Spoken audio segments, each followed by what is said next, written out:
নমস্কার। আজ আপনাদের জন্য একটা দারুণ মিষ্টি গল্প নিয়ে এসেছি। গল্পটা দুই ভাইকে নিয়ে, আর তাদের খুঁজে পাওয়া একটা রহস্যময় মানচিত্রকে নিয়ে। এই গল্পটা কিন্তু আমাদের ভাবাবে যে আসল গুপ্তধন ঠিক কী। তো চলুন, আর দেরি না করে গল্পে ডুব দেওয়া যাক। গল্পের একেবারে শুরুতেই দেখুন, এই প্রশ্নটা কিন্তু আমাদের সবার মনেই আসে। মানে, আসল গুপ্তধন বলতে আমরা ঠিক কী বুঝি? সোনা দানা, টাকা পয়সা, নাকি এর বাইরেও কিছু আছে? আর এই প্রশ্নটাই জানেন পুরো গল্পের একদম কেন্দ্রে রয়েছে। তো এই গল্পের দুই প্রধান চরিত্র হল প্রিয়ম আর প্রীতেশ।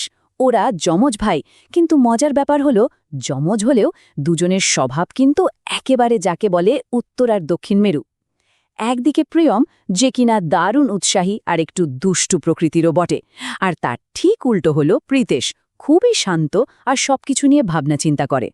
তাহলে চলুন গল্পের প্রথম পর্বে ঢোকা যাক, যার নাম দেওয়া যেতে পারে এক রহস্যময় মানচিত্রের আবির্ভাব। ঘটনাটা শুরু হয় ওদের দাদুর ঘরে।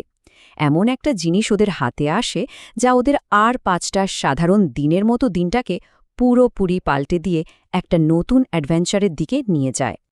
ঘটনাটা হলো, একদিন ওরা দাদুর সেই পুরনো দিনের আলমারিটা ঘাটাঘাটি করছিল, আর করতে করতেই ওদের হাতে এলো একটা হলদেটে হয়ে যাওয়া ভাঁজ করা পুরনো কাগজ। মানে দেখলেই বোঝা যায় জিনিসটা বহু পুরনো, আর এর প্রতিটা ভাঁজে যেন কোনো না কোনো রহস্য লুকিয়ে আছে। আর যেই না ওরা কাগজটা খুলল, ওরে বাবা, ওদের তো চোখ একেবারে ছানা বড়া। আরে, এ তো একটা গুপ্তধনের মানচিত্র, আর তাতে আবার লাল কালি দিয়ে একটা বড় এক্স চিহ্নও দেওয়া আছে। বুঝতেই পারছেন প্রিয়মের অবস্থাটা তখন কি। ওর উত্তেজনা তো তখন দেখার মতো। আর ঠিক সেই সময়েই, মানে যখন ওদের উত্তেজনা চরমে, ঘরে ঢুকলেন ওদের দাদু। মানচিত্রটা দেখে তিনি তো হেসেই ফেললেন। বললেন, আরে, ওটা তো বহু বছরের পুরনো একটা মানচিত্র। কে জানে ওটা সত্যি না মিথ্যে। দাদুর এই কথাটা কিন্তু রহস্যটাকে কমানোর বদলে যেন আরও কয়েক গুণ বাড়িয়ে দিল, তাই না? এখান থেকেই শুরু হচ্ছে আমাদের গল্পের দ্বিতীয় পর্ব, বাগানে গুপ্তধন খোঁজার পালা। দাদুর কথা শুনে ওদের উৎসাহ তো কমলই না, বরং আরও দ্বিগুণ বেড়ে গেল। আর ওদের অ্যাডভেঞ্চার, ওটা শুরু হলো ওদের নিজেদের বাড়ির চেনা বাগানটা থেকেই। মানচিত্রে যেমনটা দেখানো ছিল, গুপ্তধনটা নাকি লুকানো আছে বাগানের সেই যে বড় আমগাছটা, ঠিক তার পাশেই। তো দুই ভাই আর এক মুহূর্ত দেরি করল না, সোজা কোদাল হাতে নিয়ে হাজির হলো সেখানে। ব্যাস, এরপর শুরু হলো আসল কাজ, মাটি খোঁড়া। ওরা তো খুঁড়েই চলেছে। বিশেষ করে প্রিয়ম, ওর তো শরীরের সব শক্তি যেন ওই কোদালের ডগায় এসে জমা হয়েছে। কিন্তু আসল প্রশ্নটা হলো, ওরা কি আদৌ কিছু খুঁজে পাবে, নাকি এই সবটাই শেষে বৃথা যাবে?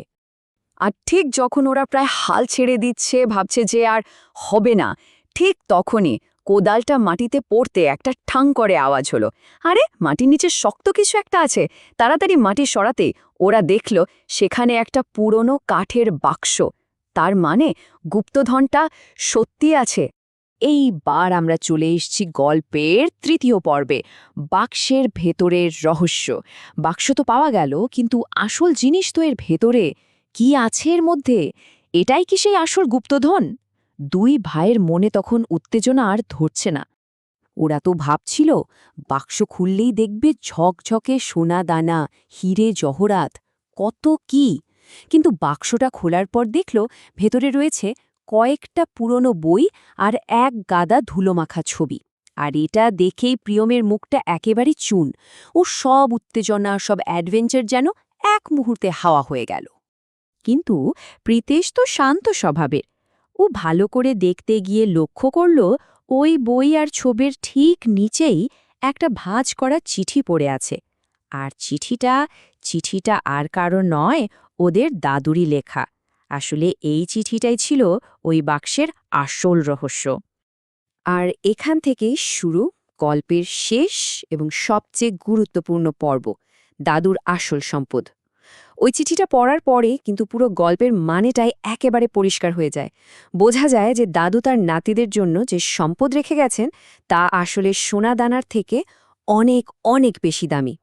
চিঠিতে কাপা কাপা অক্ষরে লেখা ছিল, আমার আদরের নাতিরা, জেনে রেখো জীবনের সবচেয়ে বড় গুপ্তধন হল জ্ঞান আর পরিবারের সাথে কাটানো সুন্দর স্মৃতিগুলো।